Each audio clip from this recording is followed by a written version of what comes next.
बोलिए आशीष। सब बोले आशीष। What is blessings? क्या है आशीष? सुन के अच्छा लगता है और लोग निवेदन करते हैं, प्रार्थनाएं करते हैं या कराते हैं। मकसद सिर्फ एक होता है, रीजन एक होता है, they want to get blessings. वो लोग आशीषित होना चाहते हैं, आशीष पाना चाहते हैं। But what is blessings? Actual what is blessings? How do you see it? आप इसे कैसे देखते हैं? Most of the people give the name of blessings like only to good food and good clothes, house, money, etc. बहुत सारी चीजें हैं। आज बहुत सारे लोग आशीष को सिर्फ एक ही दृष्टिकोण से देखते हैं, चाहे वो रोटी के रूप में, अच्छा भोजन के रूप में है, कपड़े के रूप में है, अच्छे मकान के रूप में है। बहुत सारी बातें हैं, लोग इसे आशीष के रूप में देखते हैं। These are only worldly things, brother, sister. ये सब केवल सांसारिक चीजें हैं, which are not eternal, जो अनंत कभी नहीं होंगी और ना अनंत है। I mean, there is no life in this such kind of blessings. वहां पर जीवन एग्जिस्ट ही नहीं कर पाता। आप अपने आप से सवाल कीजिए, आप आशीष जब शब्द लेते हैं या सुनते हैं या मन में विचार करते हैं, आप इसको कैसे देखते हैं? आपके लिए आशीष क्या है? What is the blessings for all of you? क्या है वो? क्योंकि ज्यादातर लोग तो इसे सिर्फ यहीं तक देखते हैं, अच्छा भोजन मिलता रहे, अच्छे कपड़े मिलते रहे, अच्छी नौकरी हो जाए, बिजनेस अच्छे से प्रॉफिट देने वाला बने, अच्छी पत्नी, अच्छा पति, एक बड़ा घर, बड़ी गाड़ी। अनेक लोग ऐसी गवाहियां भी देते हैं, God bless me with that house, God bless me with this car. पर परमेश्वर की दृष्टि से आशीष है क्या? से जिन बातों को हम आशीष कहते हैं, यह अनंत नहीं है। और जिस चीज का अंत है, अगर हम उसे आशीष समझते हैं, तो यह परमेश्वर को भी स्वीकार नहीं है। देखिए, परमेश्वर अनंत है, इटर्नल है, उसका कभी कोई अंत नहीं होगा। इसलिए वो आपसे ऐसी महिमा को, ऐसे धन्यवाद को चाहता है जो अनंत हो, इटर्नल हो, जिसका कोई अंत ना हो। पर अनेक लोग इस संसार में इन्हीं चीजों को आशीष समझते हैं। Oh, I got a wonderful job, praise God. Yes, we can say praise God, हमें कहना भी चाहिए, but these are things are not eternal. आज आप जिस घर में बैठे हैं वो अनंत नहीं होगा, इटर्नल नहीं होगा। आज आपका है, कल किसी और का होगा, शायद परसों दोनों का नहीं होगा। आज जो भी आपके पास गाड़ी है, कल आपके पास नहीं होगी। थिंग्स चेंज, हर चीज बदलती है। देखिए, वो अनंत हो ही नहीं सकती। आपकी डिग्रीज, आपकी पोजीशन, आपके सुंदर कपड़े, आपका बड़ा घर, आपकी बड़ी गाड़ी, ये इटर्नल नहीं हो सकती, इनका अंत है। परमेश्वर चाहता है कि आप आशीष को समझें। If you read the book of Luke chapter 12 verse 15, look का 12 अध्याय 15 पद में क्या लिखा है? और उसने उनसे कहा, चौकस रहो और हर प्रकार के लोभ से अपने आप को बचाए रखो, और किसी का जीवन उसकी संपत्ति की बहुतायत से नहीं होता। मनुष्य अपने दृष्टिकोण से जिन बातों को आशीष समझता है, परमेश्वर कहता है ध्यान से पता लगाओ कि जिन बातों को हम आशीष कह रहे हैं, उसमें हमें क्या मिल रहा है। वहां जीवन नहीं है। यस, ऑफ कोर्स हमें ये चाहिए, पर हम इसमें जीवन प्राप्त नहीं कर सकते। जीवन का सूत्र कुछ और है। इसलिए परमेश्वर ने कहा, चौकस रहो, हर प्रकार के लोभ और लालच से अपने आप को बचा के रखो। किसी का जीवन उसकी धन संपत्ति की बहुतायत से नहीं होता। आप धन कितना ही जमा कर ले, आपको जीवन नहीं देगा। आप कितनी सारी गाड़ियां ले लें, वो आपको जीवन नहीं दे सकती। आशीष वो होती है जो जीवन कैरी करती है। आशीष वो नहीं होती जिसका अंत होता है। क्या संसार के अन्य लोगों के पास ये चीजें नहीं है अगर हम इसे आशीष समझते हैं? Think about this. अगर हमें लगता है कि हमने जीसस क्राइस्ट से बड़ी गाड़ियां हासिल की हैं, बड़े घर प्राप्त कर लिए हैं, अपना बड़ा नाम कर लिया है, पैसा जमा कर लिया है, सोने चांदी हीरे मोती की घटी नहीं है, thank you Jesus, all glory goes to God, तो क्या ये सिर्फ आपके ही पास है? अन्य जाति के बारे में आप सबका क्या विचार है? क्या उनके पास ये चीजें नहीं है? Even they are not praising Jesus, they are not praying to Jesus, they are not seeking his face. उन्हें ये सब कुछ मिल क्यों रहा है? And what is the blessings? जो उसकी खोज करता है उसके पास भी ये है, जो उसकी खोज नहीं भी करते उसके पास भी है। वो मैं समझता हूं हमसे ज्यादा है उनके पास। आप संसार में ऐसे लोगों को जानते होंगे, जानते हैं, जो आए दिन खबरों की सुर्खियां रहते हैं। They are not God-fearing people. They are not walking with God. They are not seeking God. But they have everything. उनके पास सब कुछ है। This is the blessings. अगर हम इसे ही आशीष मानते हैं, जो उनके पास भी है, जो उसकी खोज नहीं करते, और हमारे पास भी जो उसकी खोज करते हैं, तो इसमें खास बात क्या है? They have everything except life. उनके पास सब चीजें, पर उनके पास जीवन नहीं है। Whenever they will close their eyes, जब कभी भी वो अपनी आंखें बंद करेंगे, वो आप जानते हैं वो कहां जाएंगे। उनके पास सब कुछ है, बस जीवन नहीं है। सब कुछ है उनके पास सिवाय जीवन के, अनंत जीवन के। उनके पास बाकी सब कुछ। जब तक हम इस संसार में, हमें इन सांसारिक वस्तुओं को किस दृष्टिकोण से देखना चाहिए? बोलिए, जब तक हम इस संसार में हैं, हमें किस दृष्टिकोण से इन चीजों को देखना चाहिए? पहला कुरिन्थियों 6 अध्याय 12 पद में लिखा है, the book of 1 Corinthians chapter 6 verse 12।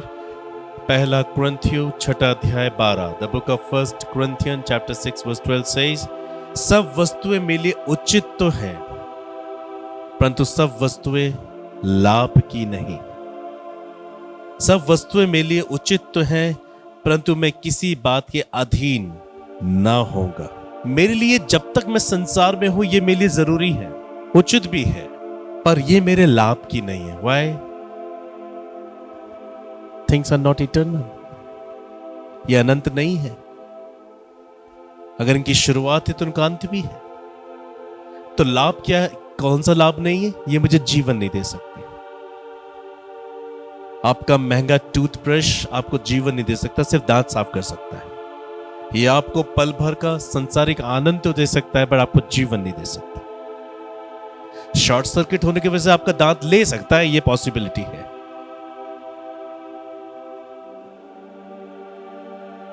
ये सारी चीजें आपको जीवन नहीं दे सकती। नहाने के लिए साबुन जरूरी है, पर साबुन से जीवन नहीं मिलता, क्योंकि वचन में लिखा है, चाहे तू अपने आप को साबुन से कितना ही नहलाए तो भी तेरे हृदय का पाप मिटाया नहीं जा सकता। Your soap, the worldly soap, जो संसारिक रीति से आपको साफ करता है, इसके पास जीवन नहीं है। But you need God kind of soap, that is the blood of Jesus, cleanses you all your sin. Hallelujah. जो आपको अंदर से साफ करता है। तो सब वस्तुएं इंपॉर्टेंट है, गाड़ी भी इंपॉर्टेंट है, घर भी इंपॉर्टेंट है, पर हम इन्हें जीवन की संज्ञा में नहीं रख सकते। My house is not eternal, my savings is not eternal, my beauty and my smartness is not eternal, but gods and his things is eternal. संसार में जो कुछ है उसका अंत है, हमारा भी अंत है। मैं आगे बताऊंगा, जब हमें अनंत किया जाएगा तो कुछ डिफरेंट होगा। हम जैसे अभी दिख रहे हैं वैसे तो जाने वाले नहीं है, क्योंकि संसार में जो कुछ हासिल किया है वो नहीं जाएगा। सो पॉल कहता है, सब वस्तुएं उचित हैं, पर इन सब वस्तु से लाभ नहीं।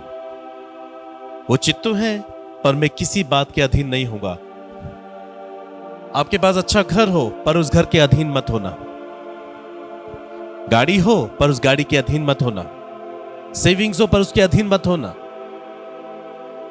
आप उन चीजों के गुलाम मत बनना, पौलुस ये बता रहा है।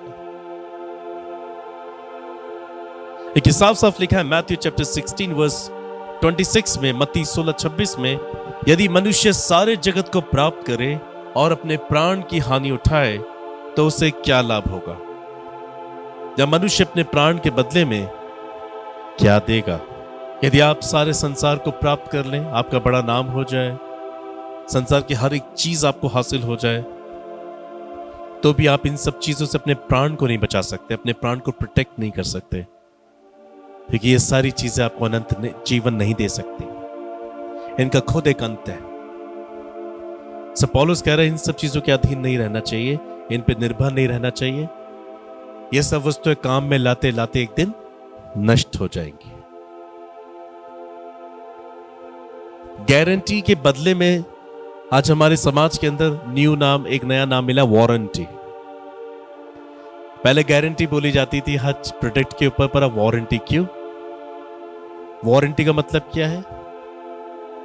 जब तक उस एक प्रोडक्ट की लाइफ है तब तक वो उसे रिपेयर करने का तो वादा करते हैं, मगर वो उसे हमेशा बनाए रखने का वादा नहीं कर सकते। गारंटी मतलब गारंटी है ये हमेशा आपके पास रहेगा, पर ये पॉसिबल नहीं है। बाइबल में एक व्यक्ति है जिसने एक वक्त पे बहुत बड़ी फसल काटी,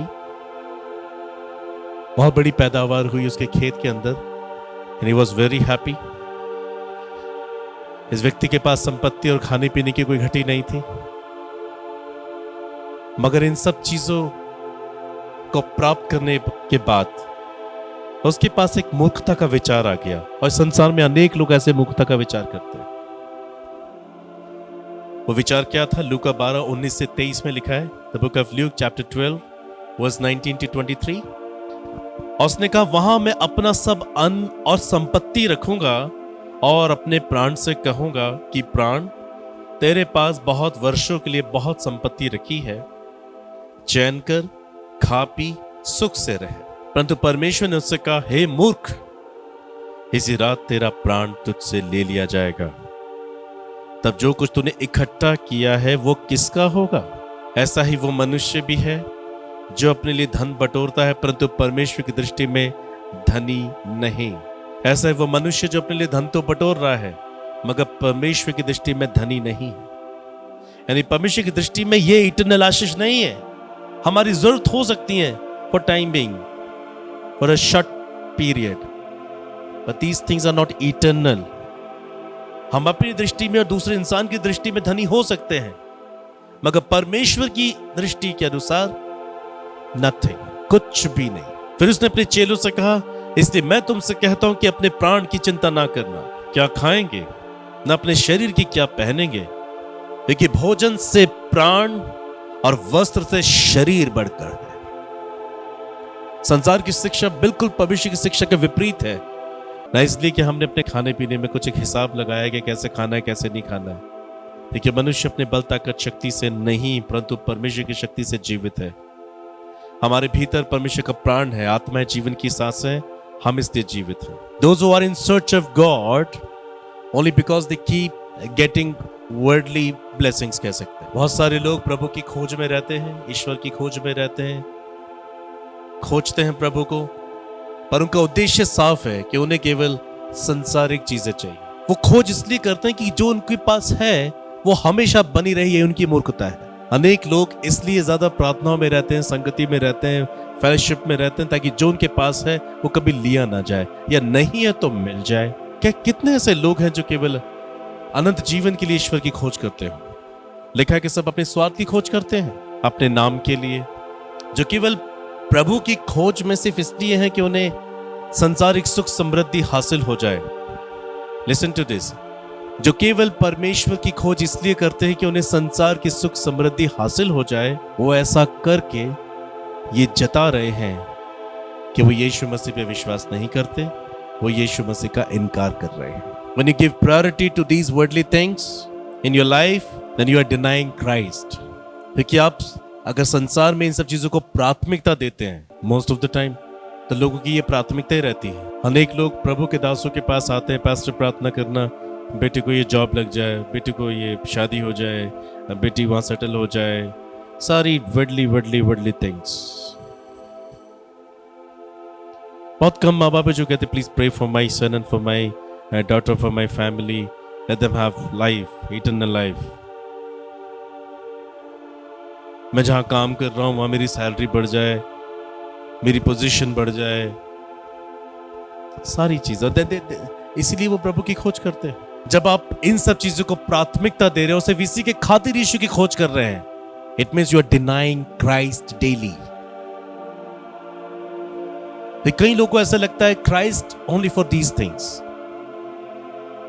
वो सिर्फ इसी के लिए क्रूस पे मरा। He was dying on the cross to give you car, he was dying on the cross to give you a big house. No. यीशु के चेलों ने यीशु को बहुत बड़ा भवन दिखाया, सुंदर भवन दिखाया। प्रभु ने कहा तुम इन सब चीजों को क्यों देख रहे हो? पत्थर से पत्थर भी नहीं छूटेगा जो ढाया नहीं जाएगा। उचित है, जरूरी भी है, पर अनंत नहीं है। So don't depend on it. निर्भर मत रहो इन चीजों पर। कुछ लोग इलेक्ट्रॉनिक गैजेट्स पे इतने भरोसा रखते हैं और इतना ईमान रखते हैं, उनको इतना प्यार करते हैं। परमेश्वर ने उसके लिए पत्नी बनाई थी आदम में से, उसने अपनी पत्नी बनाई टेक्नोलॉजी से। इसमें से कौन सी अनंत है? सोचिए।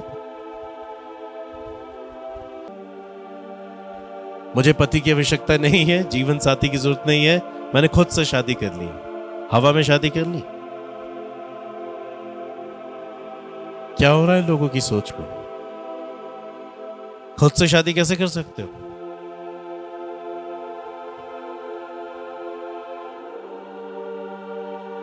जो लोग ईश्वर की खोज सिर्फ इसी के लिए कर रहे हैं, उनके बिजनेस बना रहे, जॉब बना रहे, सुंदरता बनी रहे, प्रॉपर्टी बनी रहे, प्रॉपर्टी हासिल हो जाए, पैसे की घटी ना हो,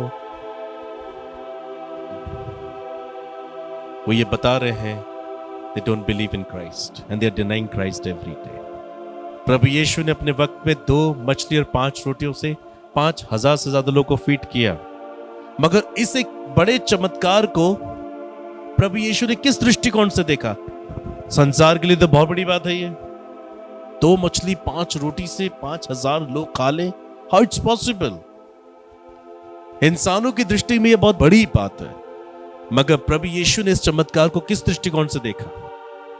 If you read the book of John chapter 6 verse 24 to 27, यूहन्ना 6 अध्याय 24, 25, 27 पद में लिखा है, सो जब भीड़ ने देखा कि यहां ना तो यीशु है और ना उसके चेले, तो वे भी छोटी छोटी नाव पर चढ़ के यीशु को ढूंढते हुए कफरनहूम में पहुंचे और झील के उस पार उससे मिलकर कहा, हे रब्बी, तू यहां कब आया? यीशु ने उन्हें उत्तर दिया कि मैं तुमसे सच सच कहता हूं, लिसन टू दिस, मैं तुमसे सच सच कहता हूं, तुम मुझे इसलिए नहीं ढूंढते हो कि तुमने अचंभित काम देखे, परंतु इसलिए कि तुम रोटियां खाकर तृप्त हुए, सेटिस्फाइड हुए। 27 पद में प्रभु यीशु ने उनके सेटिस्फैक्शन को किस दृष्टिकोण से देखा? नाशमान भोजन के लिए परिश्रम मत करो। वो प्रभु को खोज रहे थे, नाव पे चढ़ के ढूंढ रहे थे, कफरनहूम में उसकी खोज कर रहे थे, उसे पाया तो प्रभु जान गए क्यों ढूंढ रहे हैं। अभी दिन का खाना तो खिला दिया, रात का भी खिलाएगा। हम सब अपने अपने घर में जो छोटा सा अनाज इसको देंगे और 1-1 साल का अनाज भर के रख लेंगे इसकी प्रार्थनाओं से। They were seeking Jesus for the worldly things which are not eternal. यीशु ने इतना बड़ा चमत्कार करके दिखाया कि विश्व में ये कोई नहीं कर पाया आज तक। पर प्रभु के दृष्टिकोण से प्रभु ने क्या कहा? नाशवान था, फिर भी वो चमत्कार नाशवान था। और यहां तक कहा प्रभु ने उसके लिए परिश्रम मत करना। नाशवान भोजन के लिए परिश्रम ना करो, परंतु उस भोजन के लिए जो अनंत जीवन तक ठहरता है। आमीन। जिसे मनुष्य का पुत्र तुम्हें देगा, लेकिन पिता अर्थात परमेश्वर ने उसी पर छाप कर दी है। Then what is the blessings? आप लोग इसे क्या सोचते हैं? क्या है, फंक्शंस आते हैं, मैरिजेस आती हैं, लोग कितनी दुआएं करते हैं, मुझे अच्छा सूट मिल जाए, अच्छा गोल्ड मिल जाए, गाड़ियां मिल जाए। These are the worldly things. इनको हासिल करने के लिए खुदा ने आपको इतना बल, ताकत, शक्ति, बुद्धि दी है कि आप कमाओ, अर्जित करो, ले लो। पर यह जरूर लिखा है, इन पे भरोसा मत रखना, इन पे निर्भर रहना। संसार का धन और उसकी चीजें चंचल हैं। वो आज आपके पास, कल किसी और के पास होगी, और परसों दोनों के पास नहीं होगी। God knows better. ये सब चीजें काम में लाते लाते नष्ट हो जाएंगी। हम लाखों रुपए पढ़ाई में खर्च करते हैं, उससे एक डिग्री हासिल होती है, फिर जॉब करते हैं, 60 साल रिटायर, आफ्टर रिटायरमेंट उस डिग्री का कोई मतलब नहीं रह जाता, कुछ भी मतलब नहीं रह जाता।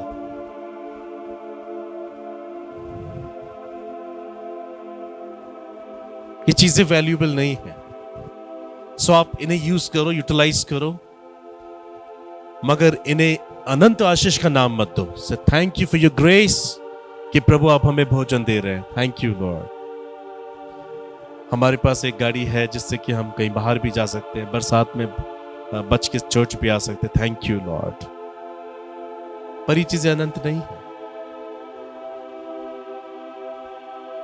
अच्छा, अनेक लोग कुछ मार्केट से खरीदते इतने खुश हो जाते हैं, उसको देखकर लगता है बस यही बहुत है।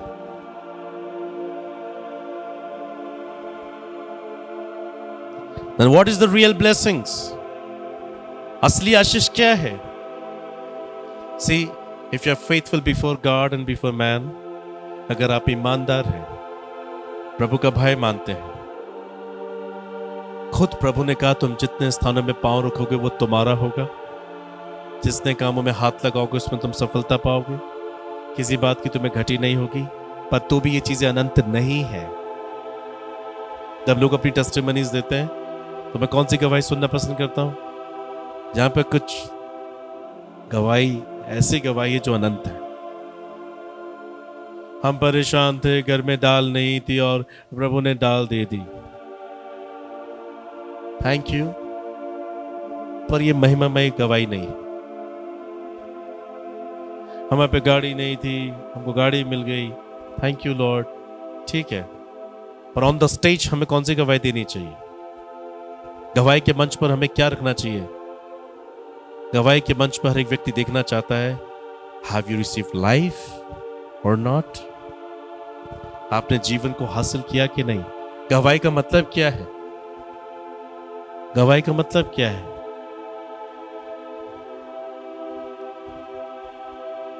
मेरे पास जीवन नहीं था, but now I have life. आज मेरे पास जीवन है। ये सब चीजें उचित हैं जब तक संसार में हमको जरूरत पड़ेगा, मगर ये अनंत नहीं है। इसलिए इसे, जब ये अनंत नहीं तो एक्साइट होने की जरूरत नहीं है। पाप तो यही है, गुनाह यही है। इन सब चीजों को लेकर इंसान एक्साइटेड रहता है,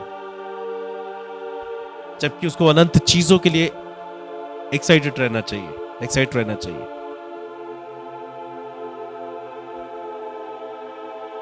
हमें अपने आप को इनमें से किसी भी चीज के अधीन नहीं करना है।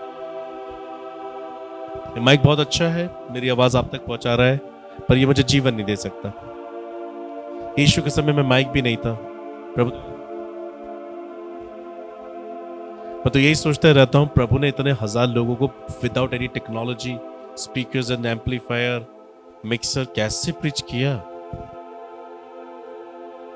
कैसे पहुंची होगी इतनी भीड़ में आवाज? लिखा भीड़ की भीड़ खड़ी हो जाती थी। तो मैंने बाइबल में पाया, जब प्रभु भीड़ को देखता था पहाड़ पे चढ़ जाता था, इको होता था वहां से नेचुरल इको, वहां से बोलता था और सबको सिमिलर सुनाया जाता था। अब आज पहाड़ नहीं है तो पहाड़ों की तरह आवाज ये देता है। पर उसके बाद भी प्रभु यीशु ने एक बार भी ऐसी चीजों के लिए कोई बात नहीं करी, अनंत चीजों के लिए बातें करी। ये सब चीजें काम में लाते लाते खत्म हो जाएंगे। एक वक्त आ रहा है, चाहे थोड़े समय के लिए आए, एक वक्त आएगा कि हम ऐसे नहीं बैठेंगे। चाहे वो शॉर्ट टाइम के लिए आ रहा, पर आ रहा है, हाथ में माइक नहीं होगा, लोग ऐसे प्रार्थना करने जा रहे हैं। फिर माइक की जरूरत नहीं। तब तो आप, एक बहन जब मंच से प्रचार कर रही थी तो मैं उससे मिला, और वो इंडोनेशिया में थी। अब तो खैर बहुत बदल गया। वो बताती थी, पास्टर ऐसी जगह में हम लोग जहाँ पर क्राइस्ट का नाम ले ही नहीं सकते। अपने आप को देखो, से थैंक यू लॉर्ड, हम कर पा रहे हैं। ऐसा वक्त थोड़े समय के लिए पूरी दुनिया पर हावी होगा। लिखा, दुष्ट जनों के बढ़ने से धर्मी अपने आप को छिपाते हैं। कुछ समय के लिए छिपने की स्थिति आ रही है। ट्रेनिंग के दौरान ये सिखाया जाता है। वो एक ही मग कीमती हो जाता है उस वक्त उन लोगों के लिए जिसको सारी जिंदगी उन्होंने खूब बहाया था। कई बार मैं अकेले में प्रैक्टिकल करता हूँ, वॉशरूम में एक ही मग में कहता हूँ, इससे सब कुछ करूंगा। प्रैक्टिस करता हूँ फ्यूचर के लिए।